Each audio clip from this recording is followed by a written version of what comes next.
അയ്യേ, ആകെ രണ്ടുപേര് വിളിച്ചിരിക്കുന്നത് എന്റെ പാർട്ടിയുടെ അകത്തുനിന്ന് KPCC പ്രസിഡന്റും KPCC ജനറൽ സെക്രട്ടറിയും രണ്ടാളും പറഞ്ഞു. മാധ്യമക്കാർ പറഞ്ഞതൊന്നും സത്യമല്ല, ഞങ്ങൾ ഒരു വാക്കും പറഞ്ഞിട്ടില്ല. നിങ്ങളുടെ എതിരെ നിങ്ങൾക്ക് പൂർണ്ണ അധികാരമുണ്ട് നിങ്ങൾ അഭിപ്രായം അറിയിക്കാൻ, ഞങ്ങളൊരു കുറ്റം പറഞ്ഞിട്ടില്ല എന്ന് അവർ പറഞ്ഞു. പോരാടാൻ ഉറപ്പിച്ച് ശശി തരൂർ പറഞ്ഞതിൽ തിരുത്തില്ല. തരൂരും UDF-ഉം നേർക്കുനേർ. എഴുതിയതിൽ ഒരു തെറ്റുണ്ടെങ്കിൽ ആ തെറ്റ് ആദ്യം കാണിച്ചു തരട്ടെ. നിങ്ങൾ പറയുന്നു ഞാൻ കേരള എക്കോണമിയും സർക്കാരിനെയും CPM-നെയും പുറത്ത് അത് ചെയ്തിട്ടില്ല, ആർട്ടിക്കിൾ വായിച്ചാൽ അറിയാം, അത് പറഞ്ഞിട്ടില്ല. രണ്ടാമത്തത് വേറെ ഏത് മേഖലയെ കുറിച്ച് തൊട്ടിട്ടില്ല. വെറും ഒരു കാര്യം മാത്രം, സ്റ്റാർട്ടപ്പ് ഓൺട്രപ്രനർഷിപ്പിനെ കുറിച്ച് മാത്രമാണ് ഞാൻ എഴുതിയിരിക്കുന്നത്.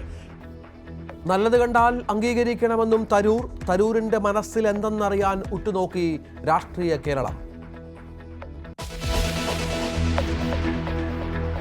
തരൂരിനോട് കടുത്ത അമർഷത്തിൽ നേതാക്കൾ. വർക്കിംഗ് കമ്മിറ്റി അംഗത്തിന് ചേർന്ന പ്രവർത്തനമല്ലെന്ന് MM ഹസൻ. അദ്ദേഹം കോൺഗ്രസിലെ ഏറ്റവും അത്യുന്നത സമിതിയായ കോൺഗ്രസ് വർക്കിംഗ് കമ്മിറ്റിയിൽ അംഗമാണ്. ഇനി അങ്ങനെ സ്വതന്ത്രമായ അഭിപ്രായം പറയണം എന്ന് അദ്ദേഹത്തിന് ആഗ്രഹമുണ്ടെങ്കിൽ അദ്ദേഹം മിനിമം ചെയ്യേണ്ട ഒരു കാര്യം ആ അത്യുന്നത സമിതിയിൽ നിന്ന് ഒഴിഞ്ഞു നിന്നിട്ട് വേണം ഇത്തരം സ്വതന്ത്രമായ അഭിപ്രായങ്ങൾ പറയാൻ. കരുണാകരനാണ് വികസനം കൊണ്ടുവന്നതെന്ന് കുഞ്ഞാലിക്കുട്ടി. ആന്റണി, ഉമ്മൻചാണ്ടി സർക്കാരുകളുടെ വികസന നേട്ടങ്ങൾ എണ്ണി മറുപടി. വ്യവസായ ഭൂപടത്തിൽ വമ്പിച്ച മാറ്റം, അതിനുവേണ്ടി അസ്ഥാന്ത പരിശ്രമം നടത്തിയതാണ് ആന്റണി ഗവൺമെൻറ് കാലത്തുള്ള എമർജിംഗ് കേരളയും ഉമ്മൻചാണ്ടി ഗവൺമെൻറ്റിൻ്റെ കാലത്തുള്ള ഇൻവെസ്റ്റേഴ്സ് മീറ്റും ജിമ്മും എമർജിംഗ് കേരളയും ഒക്കെ.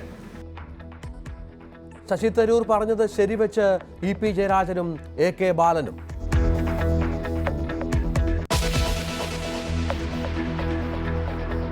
ന്യൂഡൽഹി റെയിൽവേ സ്റ്റേഷനിലെ ദുരന്ത കാരണമായത് അനിയന്ത്രിതമായ ജനത്തിരക്ക്. മരിച്ച 18 പേരിൽ 5 പേർ കുട്ടികളും 9 പേർ സ്ത്രീകളും. അപകടത്തിൽപ്പെട്ടവരിൽ ഏറെയും മഹാകുംഭമേളയ്ക്ക് പോയവർ. ഉന്നതതല അന്വേഷണം പ്രഖ്യാപിച്ച് റെയിൽവേ.